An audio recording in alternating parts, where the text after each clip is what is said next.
Adakah anda seorang pemain catur atau anak anda sebagai seorang pemain catur? Ketahuilah ada 15 faedah bermain catur yang dibahagikan kepada 3 aspek yang penting. Kita lihat. Yang pertama dari segi aspek kesihatan, menggalakkan berfikir secara logikal dan kritikal dan mempelajari kemahiran merancang strategi. Faedah yang seterusnya itu meningkatkan kemahiran berfikir aras tinggi ataupun dikenali sebagai kebat, dan juga meningkatkan daya ingatan dan juga meningkatkan tahap tumpuan seseorang. Kita tengok aspek seterusnya, itu aspek personaliti diri.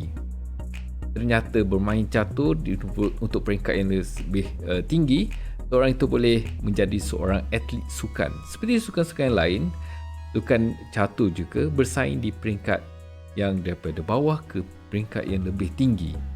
Dan juga seorang pemain catur juga dapat kelengkapan sukan secara percuma. Of course, penganjur akan bagi barang-barang ini. Yang seterusnya itu mendapat bayaran allowance. Seterusnya faedah dapat bertanding di luar daerah dan juga mendapat imbuhan ataupun bonus jika memenangi sesuatu pertandingan. Kita tengok aspek yang ketiga, itu dari segi masa depan pemain catur tersebut. Jadi seorang pemain catur, jika dia hebat, dia mungkin dianugerahkan dengan gelaran oleh FIDE sebagai contoh FM iaitu FIDE Master, IM International Master, atau mungkin GM Grand Master. Yang seterusnya itu faedah menjadi atlet catur dengan mengharumkan nama negara. Mungkin itu adalah cita-cita dan idaman bagi setiap pemain catur.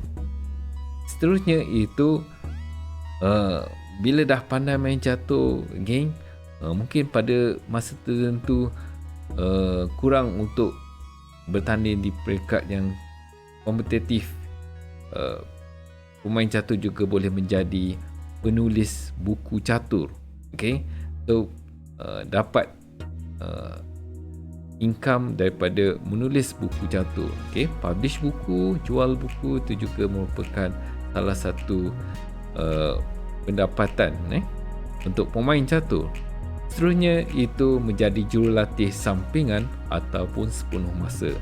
Dari mana yang kita tahu, sukan-sukan lain juga ada jurulatih seperti untuk sukan catur ada jurulatih. Bayarannya cukup tinggi, cukup lumayan. Ada yang sampai menawarkan bayaran sehingga RM200 sejam. Okay, rata-ratanya dalam 100 atau kurang sikit atau lebih sikit daripada tu. Jadi kalau seorang pemain yang terkenal, biasanya dia akan boleh meletakkan bayaran yang lebih tinggi.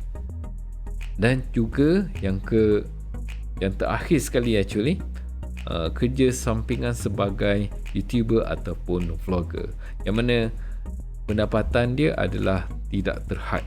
Okay, boleh sampai berpuluh ribu USD dalam masa sebulan. Okay.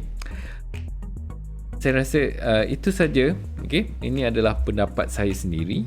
Jika ada para penonton boleh memberi senarai faedah-faedah lain dalam permainan catur, bolehlah diutarakan di dalam komen di bawah. Sekian saja daripada saya. Assalamualaikum.